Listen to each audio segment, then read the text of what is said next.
Hello दोस्तों, कैसे हैं आप सभी लोग। तो ईवीएस की क्लास को हम कंटिन्यू करते हुए और आपको बाकी की क्लासेस कैसी लग रही हैं कमेंट सेक्शन में ज़रूर बताएं। और आप लोग लास्ट तक बने रहें क्योंकि वक्त कम रह गया है और काफ़ी इंपॉर्टेंट क्वेश्चन चल रहे हैं आपके, तो आप लोग लास्ट तक ज़रूर बने रहें। और पीडीएफ को प्राप्त करने के लिए आप हमारे टेलीग्राम चैनल ज्वाइन कर सकते हैं, जिसका लिंक भी मैंने डिस्क्रिप्शन में दे दिया है। तो कल हमारे 140 क्वेश्चन कंप्लीट हो गए थे, तो आज हम क्वेश्चन नंबर 141 से शुरू करते हैं।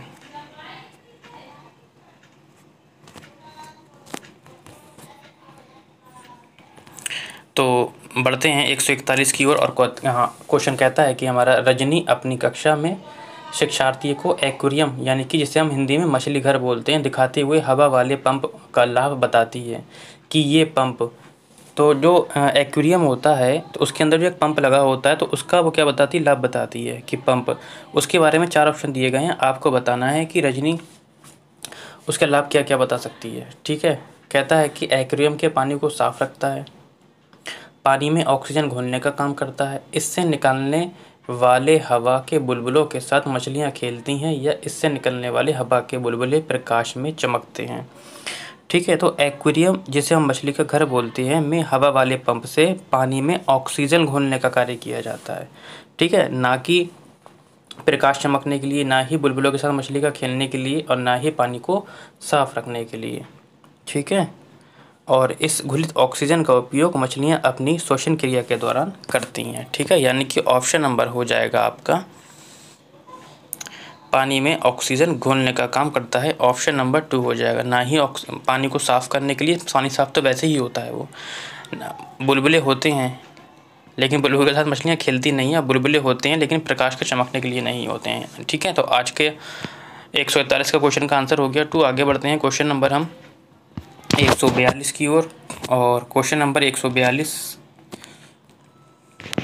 कहता है कि निम्नलिखित में से कौन सा माध्यम विद्यार्थियों का ध्यान गरीबी, निरक्षरता और भेदभाव जैसे सामाजिक मुद्दों की तरफ खींचने के लिए सबसे उचित है। कहता है विद्यार्थियों से उनके आस पड़ोस में सामाजिक समस्याओं का सर्वे करने तथा उस आंकड़ों की चर्चा उनके सहपाठियों से करने के लिए कहना, या विद्यार्थियों को समाज की बुराइयों का एक डायग्राम दिखाना, या विद्यार्थियों को सामाजिक बुराइयों पर पोस्टर बनाने के लिए कहना, या समाज की समस्याओं पर एक व्याख्यान देना। तो क्वेश्चन फिर से समझते हैं। क्वेश्चन कहता है क्या है, कहता है निम्नलिखित में से कौन सा माध्यम है जो विद्यार्थियों का ध्यान, गरीबी हो गई आपकी, ना निरक्षरता हो गई और भेदभाव, इन सब जैसे सामाजिक मुद्दों की तरफ खींचने के लिए सबसे उचित तरीका हमको बताना है। ठीक है, तो एक शिक्षक होने के नाते बच्चों को इन सब चीज़ों के लिए कैसे उचित करना पड़ेगा। ठीक है, तो देखो, विद्यार्थियों से उनके आस पड़ोस में सामाजिक समस्याओं का सर्वे करने तथा उन आंकड़ों की चर्चा उनके सहपाठियों से करने के लिए कहना।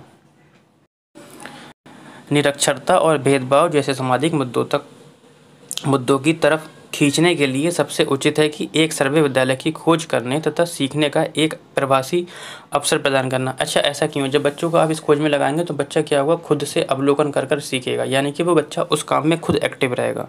सर्वे के उपरांत जब बालक चर्चा के लिए बैठते हैं तो उनमें सूचना का आदान प्रदान होता है, यानी कि सोशलाइजेशन होता है, और वे समाज की सामान्य समस्याओं और उनके उचित समाधान का पता लगा सकते हैं। यानी कि ऑप्शन नंबर आपका हो जाएगा विद्यार्थियों से उनके आस पड़ोस में सामाजिक समस्याओं का सर्वे करने तथा उस आंकड़ों की चर्चा उनके सहपाठियों से करने के लिए कहना। ठीक है, आगे बढ़ते हैं क्वेश्चन नंबर 143 की ओर।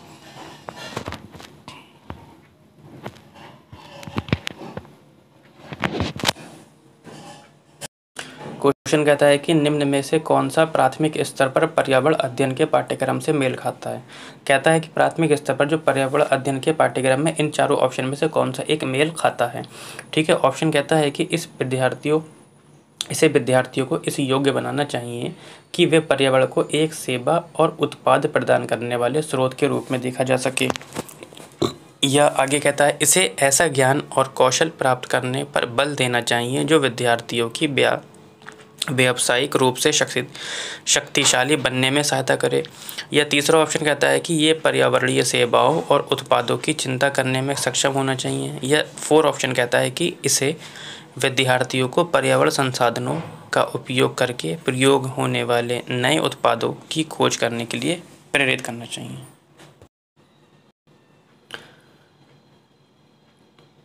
तो ऑप्शन क्या होगा, अब देखते हैं।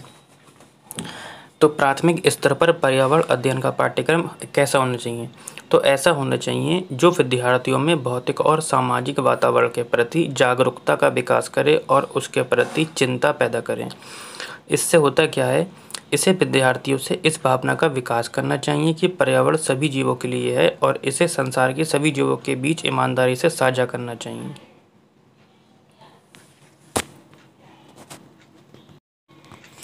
तो ऑप्शन हो जाएगा कि इसे विद्यार्थियों को पर्यावरण संसाधनों का उपयोग करके प्रयोग होने वाले नए उत्पादों की खोज करने के लिए प्रेरित करना। ठीक है, आगे बढ़ते हैं 144 की ओर। कहता है कि प्राथमिक स्तर पर ईवीएस के पाठ्यचर्या की प्रकृति कैसी है? कहता है समावेशी, प्रासंगिक, थीम आधारित है, एकीकृत और अनुभवात्मक है, प्रासंगिक, अनुशासनात्मक एवं पर्यावरणीय दृष्टिकोण का अनुसरण करता है, या एकल विषय है, वैश्विक से लेकर स्थानीय या समावेशी है। तो प्राथमिक स्तर पर ईवीएस के पाठ्यचर्या की प्रकृति समावेशी, प्रासंगिक और थीम आधारित होती है। ईवीएस बच्चों को ये समझने में मदद करता है कि चीज़ें कैसे काम करती हैं और उनके परिवेश में अंतःक्रिया करती हैं। तो यानी कि ऑप्शन हो जाएगा आपका समावेशी, प्रासंगिक और थीम आधारित हैं। थीमों की संख्या कितनी है, मैंने बताया था आप लोगों को 6 है, और उप थीमों की संख्या कितनी है, 4 है। ठीक है, तो जिसने भी पुरानी वीडियो नहीं देखी है तो जाकर देख लें, उसमें सारे क्वेश्चन आपके मैंने थीम और उप थीम से रिलेटेड सारे कराए हैं। ठीक, आगे बढ़ते हैं। क्वेश्चन नंबर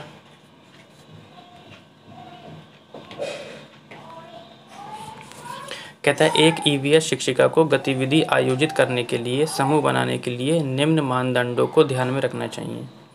ठीक, कौन कौन से मानदंड जो टीचर को ध्यान में रखना चाहिए? कहता है कि उनके संज्ञानात्मक स्तर के अनुसार सामूहिकरण करें, लिंग के आधार पर बालक बालिकाओं का अलग समूहीकरण करें, पूरी कक्षा में से जितने समूह बना सकते हैं बना लें, या समूह के बीच सहभागिता एवं प्रतिभागिता के आधार पर समूह बनाएं। ठीक, तो एक ईवीएस शिक्षिका को गतिविधि आयोजित करने के लिए, समूह बनाने के लिए, समूह के बीच सहभागिता एवं प्रतिभागिता के आधार पर समूह बनाने के मानदंडों पर क्या करना चाहिए, ध्यान रखना चाहिए। यानी कि ऑप्शन नंबर आपका 4 हो जाएगा। कहता है कि उनके संज्ञानात्मक स्तर के आधार पर उनका अलग अलग कर दो, ऐसा नहीं करना चाहिए। लिंग के आधार पर भी ग्रुप नहीं बनाना चाहिए। पूरी कक्षा में से जितने समूह बन सकते हैं बना लें, ऐसा कोई मसला थोड़ी ना है। यानी कि समूह के बीच सहभागिता होना ज़रूरी है ना, जिससे कि सोशलाइजेशन बच्चे का हो सके, है ना। समूह में चर्चा विमर्श नहीं करेंगे बच्चे जब, तो ये तभी तो कर पाएंगे जब सहभागिता होगी, है ना। तो आगे बढ़ते हैं। कहता है कि वर्तमान पाठ्यचर्या के अनुसार प्राथमिक स्तर पर ईवीएस का उद्देश्य कौन सा है? कहता है प्राथमिक सामाजिक और सांस्कृतिक वातावरण के बीच संबंधों का पता लगाने और समझ विकसित करने के लिए विद्यार्थियों को प्रशिक्षित करना। फिर कहता है कि विद्यार्थियों को पर्यावरण संबंधी मुद्दों के बारे में जागरूकता विकसित करना। तीसरा कहता है कि पृथ्वी को मानव एवं अन्य जीवंत रूपों के आवास के रूप में एक समझ विकसित करना, या ईवीएस के विभिन्न शिक्षा शास्त्र को समझना। ये नीचे कोड दे रखे हैं, सही विकल्प का चयन करना है हमें। ठीक है, देखो वर्तमान पाठ्यचर्या के अनुसार क्या होता है कि प्राथमिक स्तर पर ईवीएस का उद्देश्य क्या है, प्राकृतिक, सामाजिक एवं सांस्कृतिक वातावरण के बीच संबंध को पता लगाना। ठीक है, और समझ विकसित करने के लिए विद्यार्थियों को प्रशिक्षित करना। ठीक है, यानी कि पहला वाला आपका ऑप्शन क्या है, बिल्कुल ठीक है। उसके बाद विद्यार्थियों को पर्यावरण संबंधी मुद्दों के बारे में जागरूकता का विकसित करना, ऑप्शन नंबर ये भी ठीक है। पृथ्वी को मानव एवं अन्य जीवंत रूपों के आवास के रूप में समझ विकसित करना, ऐसा नहीं है। और ईवीएस के विभिन्न शिक्षण शास्त्र को समझना, हर शिक्षा शास्त्र को समझना, ये भी गलत है। यानी कि ऑप्शन नंबर 1 और 2 हो जाएगा। आगे बढ़ते हैं क्वेश्चन नंबर 147 की ओर। कहता है कि श्याम ने ऑनलाइन कक्षा के दौरान अपने अध्यापक को बताया कि कोविड लॉकडाउन के दौरान उसके पापा ने उसको पड़ोस के गरीब बच्चों को भोजन खिलाने के लिए कहा। श्याम का ये व्यवहार निम्नलिखित में से सह शैक्षणिक पक्ष का आकलन करने वाले किस उपकरण में दर्ज किया जाएगा। कहता है अवलोकन अनुसूची में, रेटिंग स्केल में, वृत्तांत रिकॉर्ड में या पोर्टफोलियो में किया जाएगा। ठीक है, तो होता क्या है कि जब लॉकडाउन लगा था तो श्याम के पिता ने कहा कि गरीबों को खाना खिलाओ। तो ये जो उसने खाना खिलाया है जाकर, तो ये जो आपका शैक्षणिक आकलन पक्ष है, तो ये किस आकलन में दर्ज किया जाएगा। ठीक है, ये बताना है। तो ऑनलाइन कक्षा के दौरान श्याम द्वारा कोविड लॉकडाउन के दौरान अपने पिता द्वारा पड़ोस के गरीब बच्चों को भोजन खिलाने के लिए कहने की घटना अपने शिक्षक को बताई। तो शिक्षक श्याम के इस व्यवहार को शैक्षणिक पक्ष के आकलन करने वाले वृत्तांत रिकॉर्ड में दर्ज करेगा। कौन से रिकॉर्ड में? वृत्तांत रिकॉर्ड में दर्ज करेगा। ठीक, आगे बढ़ते हैं। क्वेश्चन नंबर 148 की ओर। कहता है कि बच्चों को ईवीएस की सार्थक सीख दी जा सकती है। बिल्कुल सार्थक, जिसका अर्थ हो, सार्थक का मतलब होता है अर्थ के साथ। ठीक है, तो बच्चों को ईवीएस की सार्थक सीख दी जा सकती है यदि गतिविधियां आयोजित की जाती हैं। कहता है कि गतिविधियों के बाद चर्चा आयोजित की जाती है। ठीक है, शिक्षक द्वारा बच्चे के स्थानिक संदर्भों के अनुसार गतिविधियां संचालित की जा सकती हैं या बच्चों द्वारा डिज़ाइन किए गए समूह कार्य को शिक्षक द्वारा बढ़ावा दिया जाता है। ठीक है, तो बच्चों को ईवीएस की सार्थक सीख दी जा सकती है यदि गतिविधियों के बाद क्या हो? चर्चा आयोजित की जाए। तो गतिविधियों के बाद क्या हो? चर्चा आयोजित की जाए। ये ऑप्शन आपका बिल्कुल ठीक है। ठीक है, शिक्षक द्वारा अपने बच्चे के स्थानिक संदर्भों के अनुसार गतिविधियां संचालित की जाएं। बिल्कुल आपका ऑप्शन 2 सही है। उसके बाद बच्चों द्वारा डिज़ाइन किए गए समूह कार्यों को शिक्षक द्वारा बढ़ावा दिया जाता है। ये भी ठीक है। गतिविधियां आयोजित की जाती हैं। ठीक है, ये ऑप्शन आपका ठीक नहीं है। वैसे ऑप्शन ठीक है, लेकिन क्वेश्चन के हिसाब से ऑप्शन ठीक नहीं होगा। ठीक है, यानी कि ऑप्शन नंबर आपका 2, 3, 4 ऑप्शन नंबर 2 में मिलेगा आपको। ठीक है, आगे बढ़ते हैं। आज के सेशन का सेकंड लास्ट क्वेश्चन, ये भी कोड से संबंधित है और कहता है कि ईवीएस सीखने में क्रियाकलापों को करके सीखने का अनुभव प्रदान करने के लिए आयोजित किया जाता है क्या क्या। कहता है साइको मोटर नहीं होगा यहाँ पे, साइको मोटर कौशल होगा यहाँ पे। ठीक है, क्या होगा? साइको माँ होगा यहाँ पे। ठीक, साइकोमोटर कौशल विकसित करने के लिए, जोड़ तोड़ कौशल विकसित करने के लिए, करके सीखने के लिए, याद रखने की क्षमता विकसित करने के लिए। कहता है कि सही विकल्प का चयन कीजिए। देखो, ईवीएस सीखने में क्रियाकलापों को करके सीखने का अनुभव प्रदान करने के लिए साइकोमोटर कौशल का विकास करना बिल्कुल ज़रूरी है। तो साइकोमोटर वाला आपका ऑप्शन हो जाएगा। ठीक है, उसके बाद बच्चा जब करके जोड़ तोड़ कौशल करने के लिए, ये भी ऑप्शन ठीक है। करके सीखने के लिए, ये भी ऑप्शन ठीक है, क्योंकि जब बच्चा कर सीखा तो उसमें इन्वॉल्व होगा, यानी कि खुद एक्टिव भी होगा, तो ये भी ऑप्शन ठीक होगा। लेकिन इससे होगा क्या? इन सबसे होगा क्या? इनके द्वारा सीखने से बच्चों की कल्पना शक्ति तथा रचनात्मक कार्यों में सुधार होता है, जो बच्चे के सीखने की गति को क्या कर देता है? को बढ़ाने का काम करता है। ठीक है, तो ऑप्शन नंबर 1, 2, 3 आपका ऑप्शन नंबर आपका किस में मिलेगा? 1 में मिलेगा। आज के सेशन का लास्ट क्वेश्चन आपकी स्क्रीन पर ये रहा, कोड से संबंधित है ये भी। कहता है कि प्राथमिक स्तर पर पर्यावरण अध्ययन का उद्देश्य निम्नलिखित में से कौन सा हो सकता है। तो प्राथमिक स्तर पर बताना है। कहता है विशेष रूप से प्राकृतिक पर्यावरण के संबंध में बच्चे की जिज्ञासा और रचनात्मक का पोषण करना। बिल्कुल ये ऑप्शन ठीक है आपका,